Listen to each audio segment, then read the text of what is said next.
আজ জুম্মাবার আর আজ ভাবলাম সকাল থেকেই ব্লগটা শুরু করি। আকাশের অবস্থা দেখে তো মনে হচ্ছে যে কোনো সময় বৃষ্টি নামতে পারে। তবে বৃষ্টি আসুক আর না আসুক, অন্যান্য জুম্মাবারের চেয়ে আজকের দিনটার ভাইবটাই অন্যরকম।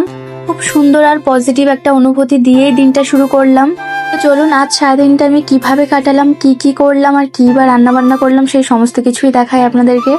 তো হ্যালো এভরিওয়ান, আবারও আমার একটি নতুন ভিডিওতে আপনাদের সবাইকে ওয়েলকাম। আশা করছি আপনারা যে যেখান থেকে আমার ভিডিও দেখছেন সবাই সুস্থ আছেন, ভালো আছেন, আর আমরাও বেশ ভালো আছি।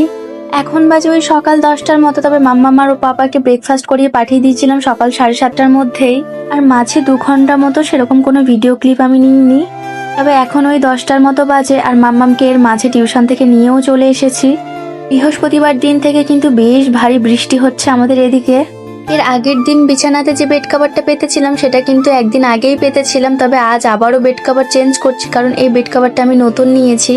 তাই ভাবলাম বিছানায় পেতে দেখি কেমন লাগছে। তবে চাদরটা বিছানায় পাতার পর এর কোয়ালিটি আমার একদমই পছন্দ হয়নি। তবে বিছানায় বেড কভারটা পাতার পর কিন্তু বেশ ভালো লাগছে দেখতে, কিন্তু এর কাপড়ের কোয়ালিটিটা একদমই ভালো নয়। পুরোপুরি কটন বা সুতির নয়, আবার পুরোপুরি সিল্কেরও নয়। তবে এই বৃষ্টির ওয়েদারে এই বেড কভারটা পেতে অনায়াসেই ঘুমানো যাবে, তবে গরমে একদমই ঘুমানো যাবে না। দিদি তোমার খাটটা কত দাম নিয়েছে, এরকমই একটা কোয়েশ্চেন আমাকে করেছে আয়েশা।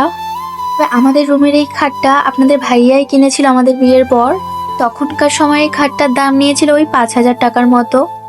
তবে এখন হয়তো কমতেও পারে আবার বাড়তেও পারে, তবে এখন কিরকম দাম সেটা কিন্তু আমার একদমই জানা নেই। আর এদিকে দেখতে দেখতে প্রচন্ড পরিমাণে বৃষ্টিও শুরু হয়ে গেল। আর এদিকে আমার মেয়েটা জেদ করে ছাতা নিয়ে বেরিয়েছে। আজ জুম্মাবার, আপনাদের ভাইয়া তো বাড়িতেই থাকে। আর বাড়ির পেছন সাইডে আমরা কিছুটা গাছ লাগিয়েছিলাম, এই সুপারি গাছ আর নারকেল গাছ। আর একদিন আগে গাছের গোড়ায় কিছুটা মাটিও ধরিয়েছিলাম। আর এই প্রচন্ড বৃষ্টিতে বাড়ির পেছন সাইডের মাটিগুলো ধুয়ে যাচ্ছিল, তো সেই কারণেই আপনাদের ভাইয়া বাড়ির পেছন সাইডটা একটু ঠিকঠাক করছে।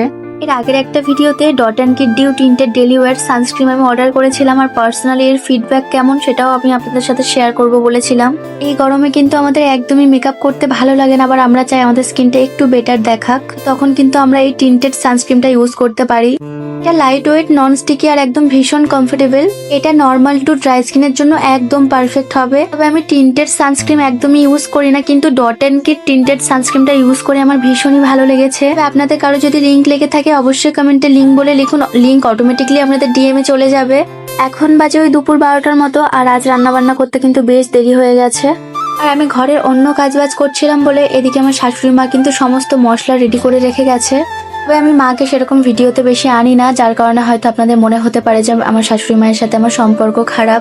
এত সংসার করা মানেই কিন্তু শাশুড়িকে অসম্মান করা নয়, বরং অনেক সময় আলাদা থাকার মধ্যে শাশুড়ি বউয়ের মধ্যকার শ্রদ্ধা আর ভালোবাসাটা আজীবন টিকে থাকে। একই বাড়িতে থেকে রোজকার মানসিক অশান্তির চেয়ে কিন্তু এই দূরত্বটা অনেক শান্তির। দুর্ভাগ্যবশত আমাদের সমাজ এটা অনেকেই বুঝতে চায় না।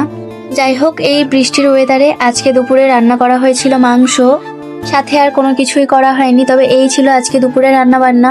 তবে শ্বশুর বাড়িতে জুম্মাবারটা আমার এইভাবেই কেটে গেল। আপনাদের কেমন কাটলো অবশ্যই কমেন্টে